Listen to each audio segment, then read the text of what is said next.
જય શ્રી કૃષ્ણ, માધવ ગૃહોદ્યોગમાંથી હું રીના સત્તાસિયા. જો આજે આપણે હેર માસ્કનો તમને ડેમો બતાવું, કેવી રીતે લગાવવાનું, કેટલી મિનિટ રહેવા દેવાનું અને ફાઇનલ રિઝલ્ટ કેવું છે એ હું તમને આજે આ વિડીયોમાં બતાવું.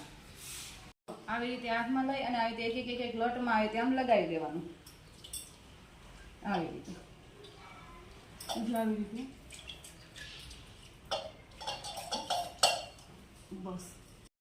જો ગાઈસ, આપણે આપણા માથામાં હેર માસ્ક લગાવી દીધું છે. હવે આને આપણે 15 મિનિટ રહેવા દેવાનું છે. 15 મિનિટ રાખ્યા પછી આપણે એને સાદા પાણીથી વોશ કરી નાખશું.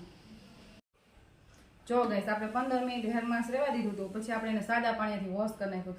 જોઈ શકો છો તમે કેટલું સ્મૂથ વાળ થઈ ગયા છે અને ફાઇનલ રિઝલ્ટ પણ તમે જુઓ.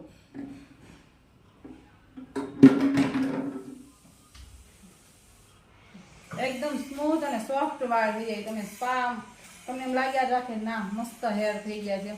એવું નથી કે આપણે મોટા પણ યુઝ કરીશું, નાની બાળકીઓને પણ યુઝ કરીશું. મારે 7 વર્ષની બેબી છે, હું એને પણ હેર માસ્ક કરી શકું છું. જે કોઈને પણ લેવાની ઈચ્છા હોય તે વોટ્સઅપમાં મેસેજ કરી શકો છો.